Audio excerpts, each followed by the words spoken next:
تعرف بقى ان احنا يوم 25 يناير بنحتفل بعيد الشرطة؟ عيد شرطة مين؟ دي ثورة قمنا بيها وكانت حاجة عظمة. عيد شرطة مين؟ لا طبعا دي ثورة 25 يناير. ومن هنا بقى كانت نقطة الخلاف، هو 25 يناير ده كان يوم بنحتفل بيه لعيد الشرطة ولا ثورة قام بيها الشعب؟ تعالوا اقول لكم على الحكاية، وفي حلقتنا هنعرف حكايتنا.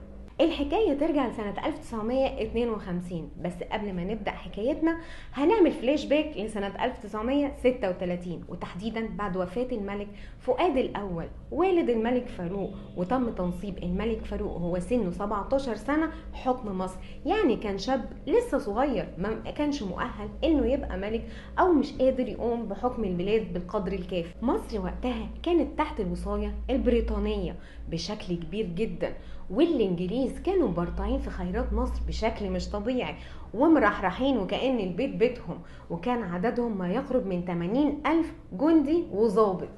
الملك فاروق في الوقت ده كان شكله صوري بالنسبة للانجليز، يعني اهو في ملك وفي برلمان وفي وزارة، احنا بس موجودين عشان نحميكم مش اكتر، يعني تأمين بس مش اكتر، انما احنا مش محتلين لا سمح الله. المصريين في الوقت ده شافوا وجود الانجليز في البلاد ومنتشرين بالشكل ده احتلال، فبدأوا ينادوا بالهتافات. وبيني وبينكم كده احنا كمصريين زي الفريق ما بنحب الشريك، يعني احنا مش عايزين الانجليز في بلدنا. الانجليز شافوا ان المصريين كده هيقرفوهم في عيشتهم، قالوا ما نسيسهم.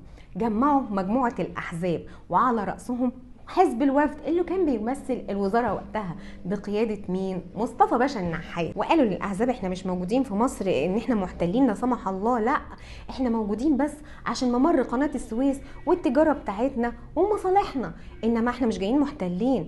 بس على العموم احنا هننسحب من مصر كلها، بس سيبونا نحميكم او نأمنكم في منطقه اسكندريه ومنطقه القناه. الاحزاب انبسطت وبداوا يهتفوا كده ان احنا مبسوطين وان الدنيا تمام قوي، ووثقوا الكلام ده في قرار او معاهده سموها معاهده 36. مع مرور الوقت المصريين حسوا ان ده احتلال فعلا، وان الانجليز ما عملوش اي حاجه من اللي قالوا عليها في معاهده 36. قاموا عاملين مظاهرات وحركات فدائيه وبداوا هتافات ضد الانجليز. قام مصطفى باشا النحاس اخد صفوف المصريين، ده انت وطن يا عم مصطفى، وفعلا بدأت الهتافات ضد الانجليز، ومصطفى النحاس لغى الاتفاقية. وفي اواخر سنة 1950 انعقد البرلمان والغى المعاهده بتاعت 36 واصدر فرمان وقرار وقال فيه ان القوات البريطانيه قوات محتله. قرار البرلمان ده كان بمثابه شاكوش في دماغ الانجليز. بعدها سنوا اسنانهم على الفدائيين المصريين، واحوالهم الاقتصاديه بدات تقع، وخصوصا بعد ما انسحبوا العمال المصريين من معسكرات الانجليز.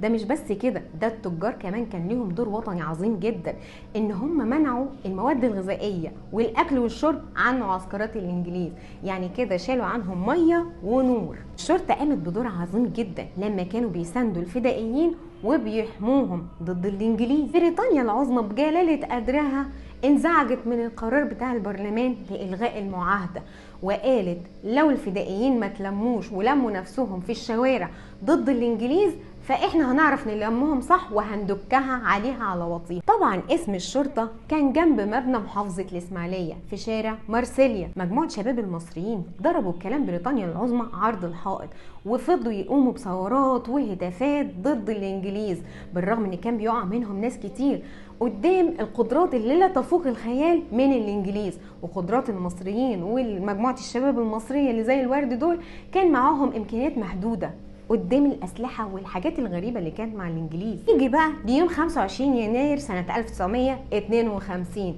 استدعى القائد البريطاني البريجادير إكسهام ضابط الاتصالات المصرية، ووجه له خطاب شديد اللهجة وقال له الشرطة المصرية في الإسماعيلية ومبنى المحافظة والقسم بتاع الشرطة لازم يسلموا كل الأسلحة بتاعتهم للقوات البريطانية والقناة ويرجعوا للقاهرة. الإنجليز كانت دماغهم عبقرية، فكروا في الفكرة دي إن هم يبعدوا الشرطة المصرية عن الساحة ويبعتوهم القاهرة عشان يخلالهم الجو مع الفدائيين والمدنيين يصيدوا فيهم شيئا فشيئا.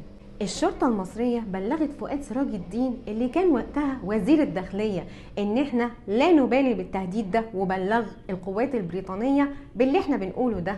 وفعلا فؤاد سراج الدين كان مدعمهم وقال لهم وقفوا كده وقفة حديد علشان خاطر اللي جاي هيبقى احلى. بالرغم كانت امكانيات المصريين محدودة جدا، والضباط المصريين كانت اسلحتهم عبارة عن بنادق قدام الدبابات والعربيات والاسلحة اللي على اعلى طراز من الانجليز. عدد الضباط المصريين كان قليل جدا بالنسبة لعدد الضباط الانجليز، كان بيبلغ عددهم 7000 جندي وضابط. لما تبلغ القائد البريطاني ان الضباط المصريين مش موافقين لتهديده واعمل ما بدالك، الدم ضرب في نافوخه وراح محاصر مبنى المحافظة في الإسماعيلية في شارع مارسيليا واسم الشرطة كمان، وبدأ الضرب بيهم لأن قلنا معاهم 7000 جندي وضابط والمصريين عددهم قليل جدا. فبدأ المصريين يقاوموا بما يملكون من أسلحة طبعا بدائية قدام المغول أو الغول اللي داخل عليهم من الإنجليز. كانوا الضباط وقتها بقيادة الضابط مصطفى رفعت قاموا بكل الادوار العظيمه اللي ممكن ان تتخيلوها، لدرجه ان في النهايه وقع منهم 50 شهيد و80 جرحى. الانجليز ما وقفش عند النقطه دي، لا، وان هم اكتفوا بالقتلى والجرحى اللي كانوا من ضباط الشرطه في مبنى المحافظه ده. راحوا داخلين على القرى المجاوره للاسماعيليه وبداوا يخربوا فيها وينهبوا فيها، اعتقادا منهم ان الفدائيين اللي هم بيدوروا عليهم وسبب في الدنيا اللي حصلت دي وان المعاهده اتلغت بسببهم موجودين في القرى دي ومستخبيين. تاني يوم 26 يناير المصريين عرفوا باللي عملوه الانجليز في بالقرى المجاوره للاسماعيليه، بالرغم ان القرى دي كانت سلميه يعني ملهمش في اللي بيحصل ده.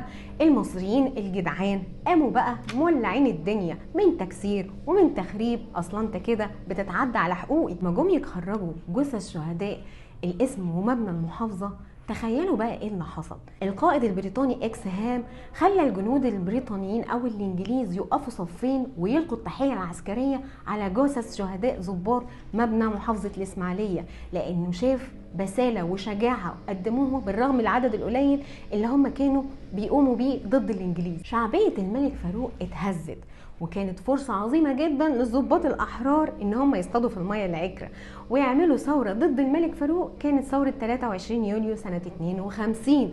ده كان بعد الواقعة بتاعة الإسماعيلية ويوم 25 يناير ب6 شهور. وتمر السنين والأيام ولغاية سنة 2009 قام الرئيس محمد حسني مبارك بتوثيق يوم 25 يناير يوم اجازه رسمي لكل المصريين. ويوم الثلاث سنه 2011 يقوم مجموعه من الشباب على موقع التواصل الاجتماعي الفيسبوك اللي بقى ليه 30 لازمه بعد كده، يجمعوا بعضهم علشان يعملوا ايه؟ يقوموا بثوره اسمها ثوره 25 يناير. اشمعنى يا اخوانا اخترتوا اليوم ده بالذات؟ كان في شاب اسمه خالد سعيد قبض على خالد سعيد واتعرض للتعذيب لدرجه موته، ونفس النظام اتكرر مع شاب اسمه سيد بلال. والطمة الكبرى بقى والقشة اللي قطمت ظهر البعير كانت كنيسة القديسين، والانفجار اللي حصل فيها الكنيسة دي كانت في اسكندرية. ويقال ان الانفجار في الاسكندرية في كنيسة القديسين كان بتحريض من مجموعة من الضباط الغير شرفاء اللي قبضوا مقابل ان هم يعملوا عملتهم السود. علشان كده مجموعة الشباب دي اختارت يوم 25 يناير اللي هو عيد الشرطة، لان الحوادث اللي حصلت لزملائهم كانت بسبب مجموعة من الضباط الغير شرفاء. علشان كده قالوا ينكدوا عليهم في يوم عيدهم. وفي يوم 25 يناير نزل مجموعة من الشباب ومعاهم مستقلين ومعارضين للحكومة طبعا، نزلوا ميادين مصر وخاصة ميدان التحرير وقاموا فيه بثورة، واتنقلت الثورة برضو للسويس، وكانت هناك مجزرة لان وقع ضحاياها مجموعة كبيرة قوي وقتلى كتير جدا. مش بس كده، ده الحكومة استخدمت السبل والطرق المشروعة والغير مشروعة. يعني عندك مثلا قطعوا وسائل الاتصال بين المتظاهرين وقطعوا عنهم النت خالص. مش النت ده هو اللي سبب المشكلة واللي خلاكم تقوموا ضدنا بثورة؟ طب انا هقطعه لكم خالص. اشتدت بقى القوة السياسية في اليوم ده، ونزل مجموعة من الاحزاب المعارضة لا يستهان بها، وكان من ضمنهم الاخوان. طبعا احنا عارفين الناس دي بيصطادوا في المية العكرة دايما، اول ما بيلاقوا بهرجة وهرج ومرج يلا نزيد في الزيطة ونخرب اللي نخربه ونطلع باللي نطلع بيه. وفي يوم 28 يناير اليوم ده بقى شهد مظاهرة من أعنف المظاهرات على وجه التاريخ، لأن كان في مشادات بين الشرطة وبين المتظاهرين، والضرب كان على عينك يا تاجر من قنابل مسيلة للدموع ودهس واقتحام للسجون وهروب عدد كبير جدا من السجون، وبقى في انفلات أمني رسمي. بدأوا الأهالي يعملوا لجان شعبية بعد الانفلات الأمني اللي حصل طبعا، علشان على الأقل يحموا بيوتهم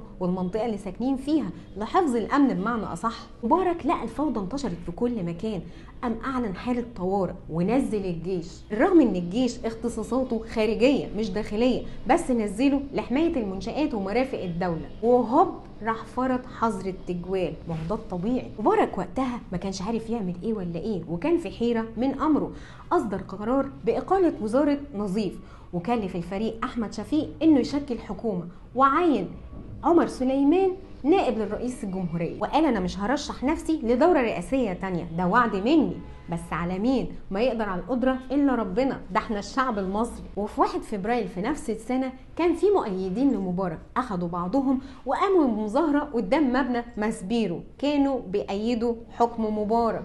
طب خلينا في حالنا بقى ونكتفي بمبنى ماسبيرو ان احنا نتظاهر قدامه؟ لا، واخدين بعضهم ورايحين للمتظاهرين المضادين اللي هو في ميدان التحرير، وبدأ الاشتباكات بين الطرفين، بين مؤيد وبين معارض. وفوجئ المتظاهرين بين معارض وبين مؤيد مجموعة من الأحصنة والجمال داخلين على المتظاهرين وضرب فيهم بلا رحمة، واتسمت وقتها بموقعة الجمل. قال لهم مين دول؟ لا ده احنا هنعرف بعدين. استمرت الاعتصامات لمدة 18 يوم بين ميدان التحرير ومسجد القائد ابراهيم. وفي يوم 11 فبراير مبارك قال ما بدهاش بقى، بس طبعا بعد ضغط من المجلس الاعلى للقوات المسلحة، قام عمر سليمان نائب رئيس الجمهورية وبلغ الشعب بتنحي رئيس الجمهورية محمد حسني مبارك وتولية المجلس الأعلى للقوات المسلحة بقيادة محمد حسين طنطاوي إدارة البلاد، وانتهى حكم مبارك. ودي كانت قصة عيد الشرطة وثورة 25 يناير. أشوفكم في حلقة جديدة من اعرف التاريخ.